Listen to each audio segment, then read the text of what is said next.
ಒಂದು 100 ಮರಿ, ಒಂದು 200 ಮರಿ ಅಂದ್ಕೊಂಡಿದ್ದೀವಿ.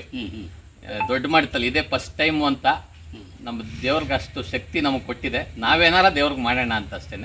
ಅದಕ್ಕೆ ಎಲ್ಲ ಅಕ್ಕಪಕ್ಕದ ಗ್ರಾಮಸ್ಥರು ಎಲ್ಲೆಲ್ಲಿ ಯಾವ್ಯಾವ ಮೂಲೆಯಲ್ಲಿದ್ದಾರೆ ನಮ್ಮ ರಂಗನಾಥ ಸ್ವಾಮಿ ಭಕ್ತರು ಮಕ್ಕಳು ಅವರೆಲ್ಲ ಸೇರಬೇಕು ಅಂತ ಒಂದು ಮನವಿ. ಆಸನಂ ಸಮರ್ಪಯಾಮಿ.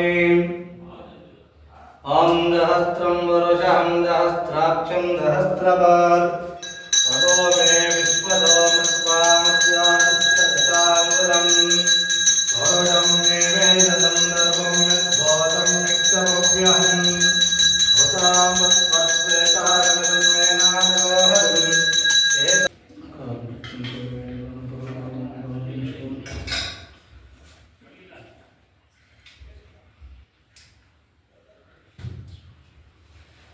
ದೊಡ್ಡ ಮಟ್ಟದಲ್ಲಿ ಒಂದು ದೇವಸ್ಥಾನ ಕಟ್ಸೋಣ ಇಲ್ಲಿ ಅಂತ ಸುಮಾರು ಒಂದು 15 ಕೋಟಿ ವೆಚ್ಚದಲ್ಲಿ ದೇವಸ್ಥಾನ ಕಟ್ಟೋಣ ಅಂದ್ಬಿಟ್ಟು ಒಂದು ಮನಸ್ಸಲ್ಲಿ ಆಸೆ ತುಂಬ.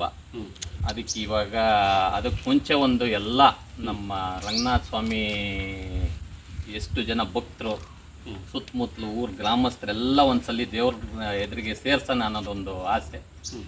ನಾಳೆ ಅನುಮತಿ ಕೊಟ್ಟ ತಕ್ಷಣ ದೇವಸ್ಥಾನ ಏನು ತೆಗಿಯಲ್ಲ. 2 ವರ್ಷ ಕೆಳಗಡೆ ಕೆಲಸ ನಡೆಯುತ್ತೆ. ಕೆಳಗಡೆ 2 ವರ್ಷ ಕೆಲಸ ನಡೆಯುತ್ತೆ. 2 ವರ್ಷ ಅಲ್ಲೆಲ್ಲ ಫೈನಲ್ ಆದ್ಮೇಲೆ ಬರೀ 6 ತಿಂಗಳಿಗೆ ಅಷ್ಟೇ ಇಲ್ಲಿದೇನಿದೆ ತೆಗೆದು ಕ್ಲೋಸ್ ಮಾಡೋದು. ಸ್ಟೋನ್ ವರ್ಕ್ ಆಗುತ್ತೆ, ಕಲ್ ಕೆಲಸ ಮಾಡಿ 2 ವರ್ಷ ಆಗುತ್ತೆ, 2.5 ವರ್ಷ ಆಗುತ್ತೋ ಫೈನಲ್. ಇನ್ನ ಅಲ್ಲೆಲ್ಲ ಎಸ್ ಅಂದ್ಮೇಲೆ ಇಲ್ಲಿ ಏನು ಮಾಡ್ಬೇಕು, ಬಟ್ ಒಂದು 6 ತಿಂಗಳಲ್ಲಿ ಫಿನಿಶ್ ಆಗ್ಬಿಡ್ಬೇಕು. ಆಮೇಲೆ ಇನ್ನೊಂದೇನಂದ್ರೆ ಈ ನಮ್ಮ ರಂಗನಾಥ ಸ್ವಾಮಿಗೆ ಬಾಗ್ಲಿಲ್ಲ. ಈಗ ನೀವು ಕಟ್ಟ ದೇವಸ್ಥಾನಕ್ಕೂ ಬಾಗ್ಲಿರಲ್ಲ. ಅದು ಅವ್ರ ಡಿಸೈಡ್. ನಾವೊಂದು ಕೇಳ್ತೀವಿ, ಅವ್ರು ಏನ್ ಹೇಳ್ತಾರೆ ಅದಕ್ಕೆ ಮುಂದಕ್ಕೆ ಯೋಚನೆ. ಪ್ಲಾನ್ ರೆಡಿ ಮಾಡಿ ಇಟ್ಟಿದೀವಿ, ಗಾನು ಗೀನು ಎಲ್ಲ ರೆಡಿ ಮಾಡಿ ಇಟ್ಕೊಂಡಿದೀವಿ. ಅದು ಮೂಲ ತೆಗಿಯಂಗಿಲ್ಲ, ಮೂಲ ದೇವ್ರದ್ದು ಏನು ಟಚ್ ಮಾಡಂಗಿಲ್ಲ. ಮೊನ್ನೆ ಎಲ್ಲ ತುಂಬಾ ನಾನು ಸುಮ್ನೆ ಏನು ಮಾಡ್ತಾ ಇಲ್ಲ.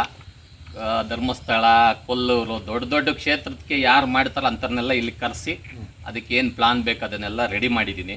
ಏನು ಬೇಕು ವ್ಯವಸ್ಥೆ ಎಲ್ಲ, ಯಾವ ಕಲ್ಲು ಹಾಕ್ಬೇಕು ಅಂತಲೂ ಸುಮಾರು ಕಡೆ ಹೋಗಿ ತಿರುಗಿ. ಈಗ ನಾವು ಒಂದು ಮನೆ ಕಟ್ಟಿದ್ದೀನಿ, ಮನೆ ಕಟ್ಟುವಾಗ ನನಗೇನು ಬೇಕು ಅಂತ ಆರಿಸ್ಕೊತೀನಿ. ಹಂಗೆ ದೇವ್ರು ಏನು ಕೇಳಲ್ಲ ನಮ್ಮನ್ನು, ಅದಕ್ಕಿಂತ ಚೆನ್ನಾಗಿ ಮಾಡಬೇಕು ಅಂತ ನನ್ನ ಆಸೆ. ಸ್ಥಳೀಯ ಶಾಸಕರು ಇವ್ರಿಗೆಲ್ಲ ಸಂಬಂಧಪಟ್ಟವ್ರಿಗೆಲ್ಲ ಗಮನಕ್ಕೆ ತಂದಿದ್ದೀನಿ. ಅವರು ಕೂಡ ನನಗೆ ಪ್ರೋತ್ಸಾಹ ಕೊಟ್ಟಿದ್ದಾರೆ, ಮಾಡಿಕೊಡ್ತೀವಿ ಅಂತ. ಆಲ್ರೆಡಿ ಫೈಲೆಲ್ಲ ರೆಡಿ ಮಾಡಿ ಇಟ್ಟಿದ್ದಾರೆ. ನಮ್ಮನ್ನು ಕೂಡ ಕೇಳಿದ್ರು ಈ ಕಾರ್ಯ ಆದಮೇಲೆ ಏನೇನು ಪ್ರೋಸೆಸ್ ಮಾಡ್ಬೇಕು ಅದನ್ನೆಲ್ಲ. ಬೇಡ ಬಾಗಿಲು ಅಂದರೆ ಆ ದೇವ್ರದ್ದು ಏನೇನು ವಸ್ತು ಪಕ್ಕದಲ್ಲಿ ಮಾಡಿ ಅಂದ್ರೆ ಅದಕ್ಕೆ ಮಾಡ್ತೀವಿ. ಇಲ್ಲ ನನಗೆ ಬಾಗಿಲು ಮಾಡಿ ಅಂದ್ರೆ ಮಾಡ್ತೀವಿ. ಅದು ಅವ್ರದ್ದು ಇಚ್ಛೆ.